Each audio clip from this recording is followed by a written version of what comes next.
Cricket তুমি এত দুষ্ট কেন? 119 রান ইন্ডিয়ার সংগ্রহ, 120 রানের টার্গেট, এই রানটা পাকিস্তান চেস করতে পারবে না? আপনি ভাবছিলেন বলেন তো? আমি তো ভাবি নাই। আমি তো ধরে নিয়েছি যে এই ম্যাচটা অত ক্লোজ হওয়ার কথা না। যদিও আমি সম্ভাবনায় রাখছিলাম যে নেদারল্যান্ড দক্ষিণ আফ্রিকার ম্যাচটা যেমন ক্লোজ হয়েছিল, বাংলাদেশ শ্রীলঙ্কার ম্যাচ যেমন ক্লোজ হয়েছিল, ওইরকম ক্লোজ হইতে পারে। কিন্তু শেষ 2 ওভারে যখন 21 রান দরকার, তখন কিন্তু আর মনে হয় না যে ভারত 119 রান করছে। তখন মনে হয়েছে যে ভারত 220 রানই করছে, কারণ শেষ 2 ওভারে 21 রান দরকার। এটা কিন্তু নিতে হবে।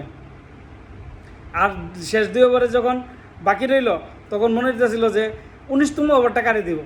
নিশ্চয়ই জাসপ্রীত বুমরারে দেওয়া উচিত, আমি ভাবতেছিলাম। তাই হইল, বুমরারে দিল। কারণ বুমরা আগের তার 3 ওভার খুব ভালো বল করছে, 2 উইকেটও পাইছিল। এই ওভারটা খুব টাইট করলো এবং একটা উইকেটও পেয়ে গেল। ইফতেখার আহমেদের উইকেটটা গুরুত্বপূর্ণ উইকেট, যার উপর পাকিস্তানের সমর্থক, পাকিস্তান টিম যার উপর ভরসা রাখছিল যে শেষ মুহূর্তে সে পিটাইয়া খেলাটা জিতে ফেলবো, কিন্তু হইল না। শেষ ওভারে যখন 18 রান দরকার, তখন মনে হলো যে না, এবার পাকিস্তানের জন্য অনেক কঠিন, একটা পরীক্ষা দিতে হবে। কিন্তু সেই পরীক্ষায় পাকিস্তান উত্তীর্ণ হতে পারলো না। খেলার শুরুতে যখন কি বলে, শিবম দুবে ক্যাচটা ফেলে দিল, রিজওয়ানের ক্যাচটা, সহজ ক্যাচটা, তখন মনে হয়েছিল যে এই ম্যাচটা পাকিস্তানই জিতবে। যেহেতু এত অল্প রানের মধ্যেও পাকিস্তান এই একটা লাইফ পেয়ে গেছে, তাহলে খেলাটা জিতে যাব। কিন্তু না, ইন্ডিয়ান বোলাররা দারুণ ফাইট দিয়েছে। অক্ষর প্যাটেল যে ব্রেক থ্রুটা এনে দিয়েছিল, এটা খুব কার্যকরী একটা উইকেট ছিল। তারপরে কি বলে, হার্দিক পান্ডিয়া চমৎকার বল করলো। যাদের যদিও স্পেল পুরা করে নাই, আর ইন্ডিয়ার বলারও বেশি ছিল, অপশন ছিল, সেজন্য সবার লাগে নাই।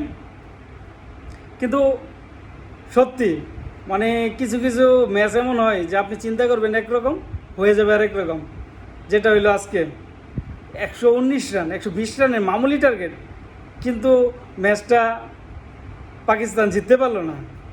এটা মারাত্মক। মানে পাকিস্তানে এতদিন পর্যন্ত ইন্ডিয়ার সাথে যতগুলো ম্যাচ আসছে ওয়ার্ল্ড কাপে, এই ম্যাচটা মনে হয় যে সবচেয়ে বেশি পীড়া দেবে পাকিস্তানকে। ওই যে 2007 সালের ওয়ার্ল্ড কাপের ফাইনাল ম্যাচটা যে হারছিল, ওই দুঃখটা যে পরিমাণ পাকিস্তানের সমর্থকরা পাইছিল, আর সেকেন্ড দুঃখ হবে এটা, 120 রান নিতে পারলাম না আমরা। মানে যখন নিজেদের মনে হবে তখনই আফসোস লাগবে, কী করলাম কাজটা, 120 রান নিতে পারলাম না। যাক, ক্রিকেট এমনই অনিশ্চয়তার গৌরবময় খেলা। পাকিস্তান এই ম্যাচটাও ব্যর্থতায় পর্যবেসিত হইল। আগের ম্যাচটাও এরকমই ছিল আমেরিকার সাথে। এখন পাকিস্তান পরের রাউন্ডে যাইতে পারে কি না, এটা কিন্তু মারাত্মক একটা প্রশ্ন হয়ে দাঁড়াইছে। দেখা যাক কি হয়। সব শেষ একটা কথা বলতে চাই যে এত অল্প পুঁজি নিয়েও যে এত হার্ডভাবে মানে একটা ম্যাচ শেষ পর্যন্ত লড়াই করে যাওয়া যায়, এবং শেষ 2 ওভারে 21 রান দরকার হয়ে যায়, শেষ 3 ওভারে দরকার হয়ে যায় 29 রানের, 30 রানের, তখন কিন্তু আর মনে হয় না যে টোটালটা এত কম ছিল। টোটালটা তখন মনে হয় যে 180-90 প্লাস ছিল। কিন্তু পাকিস্তান আরও আগে হিট করা দরকার ছিল, তাদের হাতে উইকেটও ছিল, কিন্তু ব্যাটে বলে লাগাইতে পারে না ঠিকভাবে। রিজওয়ান সিঙ্গেলের উপর খেলতে চাইছিল, তার 31 রানের মধ্যে একটা 6 একটা 4, বাকিগুলো সিঙ্গেল ছিল। এই টেকনিকটা আমার ভালো লাগতেছিল যে যেহেতু মারতে পারতেছে না, সিঙ্গেলের উপর খেলতে থাকুক। কিন্তু রিজওয়ান বুমরার বলে এমনভাবে বোল্ড হইল, সে একবারে বোকা হয়ে গেল। মানে বুঝতেই পারেনি আমি কি বোল্ড। মনে হচ্ছিল রিজওয়ান নিজের জিজ্ঞেস করতেছে যে আমি কি বোল্ড। ক্রিকেট তুমি সত্যি দুষ্ট, যা একটা কাহিনী করলা।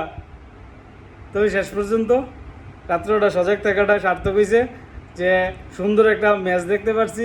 এবং বোলারদের যে জয় জয়কার এবার ওয়ার্ল্ড কাপে, তার ধারাবাহিকতা বজায় রেখে ইন্ডিয়ান বোলাররা টাইট বল করে 119 রানে পাকিস্তানকে রুখে দিতে পারছে। এটা অনেক সুন্দর একটা বিষয় ছিল। তবে পাকিস্তানি সমর্থক যারা আছে তাদের জন্য সত্যি আফসোসের ব্যাপার, খারাপ লাগার ব্যাপার যে এই রানটা কীভাবে তারা নিতে পারে না। বাবর আজম হয়তো এখনও বিশ্বাস করতে পারতেছে না যে আসলে কি আমরা হেরে গেছি। যাক, ইন্ডিয়া জিতছে, পাকিস্তানি ম্যাচটা হেরে গেল। আর জাসপ্রীত বুমরা হয়তো বা man of the match Jasprit বুমরাই পেতে পারে। তবে ঋষভ পান্তের যে 31 বলে 42 রানে যে লড়াকু ইনিংসটা, এটাকে কিন্তু কোনোভাবে অবমূল্যায়ন করা যাবে না। ঋষভ পান্ত আর অক্ষর প্যাটেলের যে পার্টনারশিপটা ছিল, অক্ষর প্যাটেল যদিও 18 বলে 20 রান করছে, কিন্তু ওই রানটা অনেক মূল্যবান ছিল, কারণ এই জুটিটি সবচেয়ে বড় জুটি ছিল। এই রানটার জন্যই আজকে ইন্ডিয়া জিততে পারছে। টোটালি 119 করতে পারছিল, যদিও এক ওভার ওরা খেলে নাই, 19 ওভারে ব্যাট করছিল, এর মধ্যে অল আউট হয়ে গেছে। পাকিস্তান 20 ওভারে এটা করতে পারে নাই, ইন্ডিয়া 19 ওভারে যেটা করলো। যাক, ভালো থাকবেন, শুভরাত্রি। আর ক্রিকেটের সাথে থাকুন, ওয়ার্ল্ড কাপ এনজয় করুন।